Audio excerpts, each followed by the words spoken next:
یعنی کچھ لوگوں کا یہ نظریہ ہم اس حدیث کو اس لیے نہیں مانتے کیونکہ اس میں حضور اکرم صلی اللہ علیہ وآلہ وسلم کا علم غیب ثابت ہوتا ہے. اب چونکہ فقط اللہ ہی علم غیب جانتا ہے, اللہ کے علاوہ کوئی نہیں جانتا, تو ہم اس حدیث کا انکار کرتے ہیں. اس کو بنیاد بنایا.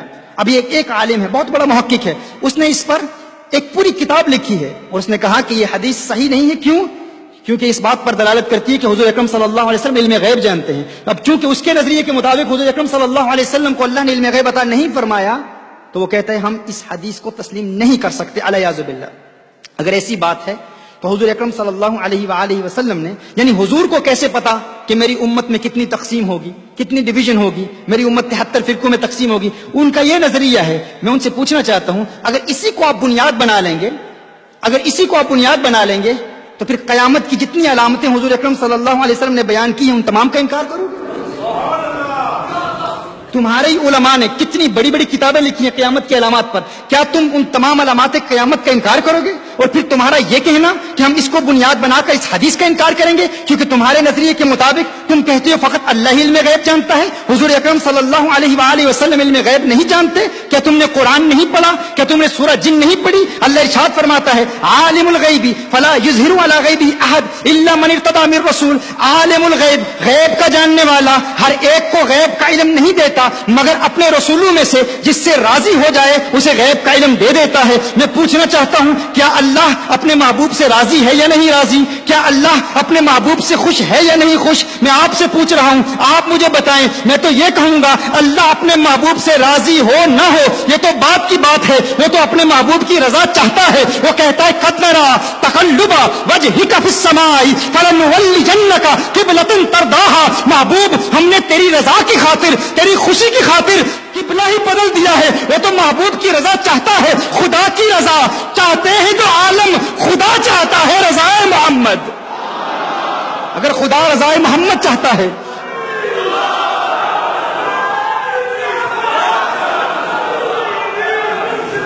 اللہ رضا مصطفیٰ چاہتا ہے, اللہ حضور کی رضائیں چاہتا ہے, اللہ حضور کی خوشی چاہتا ہے. اور اگر خوشی چاہتا ہے, اللہ فرماتا ہے جن رسولوں سے اللہ راضی ہو جاتا ہے انہیں علم غیب دے دیتا ہے. سورہ آل عمران میں فرمایا ما کان اللہ لیطلعکم علی الغیب ولکن اللہ یجتبی من رسلہ من یشاء. اللہ ہر ایک کو غیب کی اطلاع نہیں دیتا, ہر ایک کو غیب کے علم سے آگاہ نہیں کرتا, مگر اپنے رسولوں میں سے چن لیتا ہے, جسے چاہتا ہے غیب کا علم عطا کر دیتا ہے. تو کہتا ہے حضور غیب نہیں جانتے, میں کہتا ہوں تو نے قرآن پڑھائی نہیں, تو نے سورہ جن پڑھی نہیں, تو نے سورہ آل عمران پڑھی نہیں, تجھے علم ہی نہیں. اللہ قرآن میں فرمائے وما ہوا علی الغیب بدنین, یہ قرآن میں غیب مصطفیٰ کی دلیل, علم غیب مصطفیٰ کی دلیل. اللہ قرآن میں فرمائے وعلمک ما لم تکن تعلم وکان فضل اللہ علیک عظیما. میرے محبوب تیرے رب کا تجھ پر فضل عظیم ہوا, تیرے رب کا تجھ پر کرم عظیم ہوا.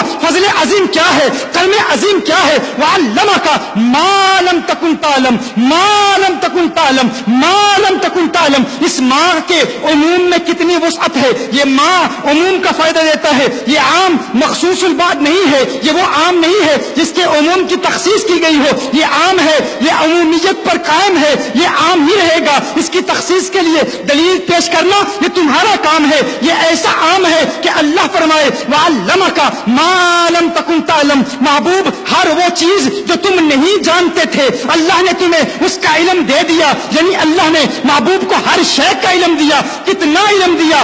آدم علیہ السلام کا علم دیا, نوح علیہ السلام کا علم دیا, ابراہیم علیہ السلام کا علم دیا, شعیب علیہ السلام کا علم دیا, ہارون علیہ السلام کا علم دیا. ماضی کے تمام علوم دے دیے, حال کے تمام علوم دے دیے, مستقبل کے تمام علوم دے دیے. مستقبل کے علوم کے حوالے سے کیا اپنی امت کا علم دیا, مولا علی کا علم دیا, صدیق اکبر کا علم دیا, صحابہ کے اختلافات کا علم دیا, سلسلہ علیہ قادریہ کا علم دیا, سلسلہ علیہ نقشبندیہ کا علم دیا, سلسلہ علیہ سہروردیہ کا علم دیا, سلسلہ علیہ چشتیہ کا علم دیا, شاذلیہ کا علم دیا, رفاعیہ کا علم دیا. حضور جانتے ہیں کہ میری امت کو تقسیم کیا جائے گا. حضور جانتے ہیں اشعری کون ہے, حضور جانتے ہیں ماتریدی کون ہے, حضور جانتے ہیں عقیدے میں حنبلی کون ہے, حضور جانتے ہیں معتزلہ کون ہے, حضور جانتے ہیں قدریہ کون ہے, حضور جانتے ہیں جبریہ کون ہے, حضور جانتے ہیں امت میں کتنے اختلاف ہوں گے, حضور جانتے ہیں امت کو تقسیم کرنے والے خارجی کون ہوں گے, رافضی کون ہوں گے. اللہ نے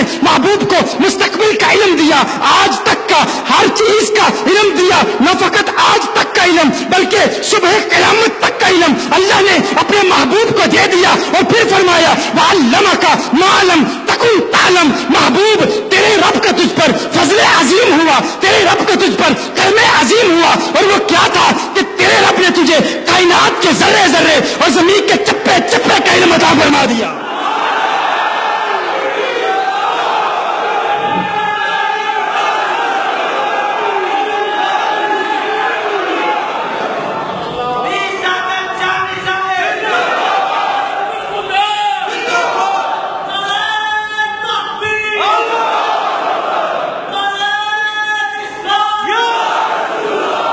یہ تو میرے آقا کا علم ہے, وہ تو بہت بڑے ہیں, وہ تو بہت بڑے ہیں, ان کا مقام تو بہت بلند و بالا, بہت عرفہ والا.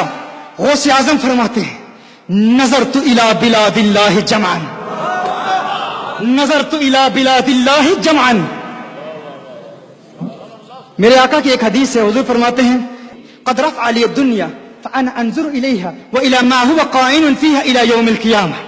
حضور فرماتے ہیں اللہ نے میرے لیے اس دنیا کو بلند کر دیا, دنیا کو بلند کر دیا, اور میں دیکھ رہا ہوں قیامت تک جو کچھ بھی اس دنیا میں ہوگا سب کچھ دیکھ رہا ہوں. اور میرے آقا کے غلام ہیں غوث اعظم.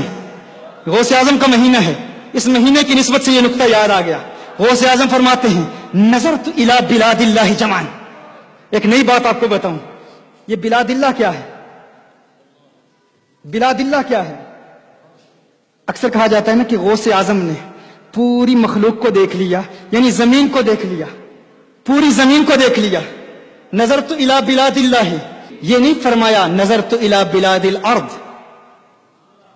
غوث اعظم نے یہ نہیں فرمایا کہ میں نے زمین کے سارے شہروں کو دیکھ لیا, یہ نہیں فرمایا میں نے زمین کے سارے شہروں کو دیکھ لیا.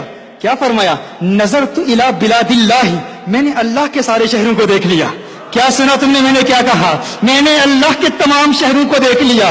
اللہ کے شہر کیا ہیں بھائی؟ تم کیا سمجھتے ہو اللہ کا شہر فقط یہ زمین ہے؟ اللہ کا شہر فقط یہ زمین ہے؟ بھائی یہ زمین تو بہت چھوٹی ہے, بہت چھوٹی ہے. ابھی حال ہی میں ہالینڈ میں میری تقریر میں آپ نے سنا تھا انا اعطیناک الکوثر پر جب میں نے کلام کیا, اس میں نے کیا بتایا تھا آپ کو؟ یہ مخلوق اللہ کی بہت بڑی ہے بھائی. ایسٹرونومی کے اسٹوڈنٹس بیٹھے ہوئے ہیں, زمین تو ایک نقطہ سیاہ ہے, ایک چھوٹی سی. ہمارا یہ جو ملکی وے ہے نا, ہماری یہ جو گیلیکسی, اس میں ایک سٹار ہے, ایک پلانٹ ہے جسے ریڈ ہائپر جائنٹ کہتے ہیں, بہت بڑا ہے وہ اتنا بڑا ہے کہ اس کے سامنے زمین بالکل ایک نقطہ سیاہ نظر آتی, ایک چھوٹا سا نقطہ نظر آتی. فلکیات کے ماہر کہتے ہیں دور حاضر کے, وہ کہتے ہیں کہ اگر ایک جہاز پرواز کرے اس پلانٹ کے اوپر سے, اس سیارے کے اوپر سے پرواز کرے ایک جہاز, یہاں سے اس کی ابتدا ہو رہی ہے, یہ وہ سیارہ ہے, یہاں سے جہاز کی پرواز کی ابتدا ہو رہی ہے, کہا یہاں سے ابتدا کرے اور 1000 miles per hour, یعنی اس کی پرواز کی رفتار کیا ہو 1000 میل پر آور, فی گھنٹہ اس کی رفتار یہ ہو 1000 میل, جہاز کی رفتار اتنی تیز ہو. تو کہا اپنا سفر اس کے محور میں اس کے گرد گردش کرتے ہوئے جہاں سے شروع ہوا ہے وہاں تک پہنچتے ہوئے اس جہاز کو 1100 سال درکار ہے, 1100 سال لگ جائیں. اتنا بڑا وہ پلانٹ ہے, اس کے آگے ہماری زمین بالکل چھوٹی سی ہے, اس کے آگے ہماری یہ چھوٹی سی زمین بالکل چھوٹی سی ہے. اور یہ ایک پلانٹ ہے, ہماری گیلیکسی میں ایسے ملینز آف پلانٹس ہیں, ایسے ملینز آف پلانٹس ہماری اس گیلیکسی میں, ہماری اس کہکشاں میں ہیں. اور کہکشائیں کتنی ہیں؟ ملینز آف کہکشائیں ہیں. تو اس میں ہماری یہ زمین بالکل چھوٹی سی ہے. اور غوث اعظم کیا فرماتے ہیں؟ یہ نہیں فرمایا نظرت الی بلاد الارض جمعا, میں نے زمین کے شہروں کو یوں دیکھ لیا جیسے اپنے ہاتھ کی ہتھیلی پر رائی کا دانہ دیکھتا ہوں. کہا نہیں نظرت الی بلاد اللہ, میں نے اللہ کے شہروں کو دیکھ لیا. کیا مطلب؟ میں نے زمین کو دیکھا, میں نے چاند کو دیکھا, میں نے ستاروں کو دیکھا, میں نے کہکشاؤں کو دیکھا, میں نے نظام شمسی میں گردش کرنے والے تمام سیاروں اور ستاروں کو دیکھا, میں نے تمام کہکشاؤں کو دیکھا. تم کہتے ہو کہ میں نے فقط زمین کے شہروں کو دیکھا. کہا نہیں, میں نے آسمان میں یہ جتنے چمکتے دمکتے ستارے تمہیں نظر آ رہے ہیں, غوث پاک کہتے ہیں تم میرے آقا کے علم پر تنقید کرتے ہو, میرے آقا کے علم پر انگشتے تنقید اٹھاتے ہو, زبانیں زبان دراز کرتے ہوئے کہتے ہو حضور کو مستقبل کا علم نہیں فقط مدینہ المنورہ کا علم ہے. کہا مجھ عبد القادر جیلانی سے پوچھ لو, میں تمہیں بتاتا ہوں, میں تو حضور کے نالین برداروں میں بھی نہیں ہوں, ارے میں تو صحابی نہیں ہوں, میں تو تابعی نہیں ہوں, میرا مقام تابعین کے بعد سب سے افضل ہے, لیکن مجھ سے بلند و بالا مقام تابعین کا ہے, تابعین سے بلند و بالا مقام صحابہ کا ہے, اور صحابہ میں سب سے عرفہ والا سیدنا ابو بکر صدیق ہیں, اور پھر ان سے اعلیٰ کونین کے والی خسرو خوبہ سیاح لامکا نازش ہر دو جہاں صلی اللہ علیہ وسلم کا مقام ہے. کہا میں عبد القادر جیلانی آقا کا غلام ہو کر اپنے ہاتھ کی ہتھیلی پر چاند میں جو کچھ ہو رہا ہے وہ بھی دیکھ رہا ہوں, ستاروں میں جو کچھ ہو رہا ہے وہ بھی دیکھ رہا ہوں, سیاروں میں جو کچھ ہو رہا ہے وہ بھی دیکھ رہا ہوں, کہکشاؤں میں جو کچھ ہو رہا ہے وہ بھی دیکھ رہا ہوں. تم میرے علم کو سمجھ نہیں سکتے, آقا کے علم کو کیسے سمجھو گے؟ میں کہتا ہوں یہ شان ہے خدمت گاروں کی, سردار کا عالم کیا ہوگا, یہ شان ہے ان ستاروں کی, اس چاند کا عالم کیا ہوگا.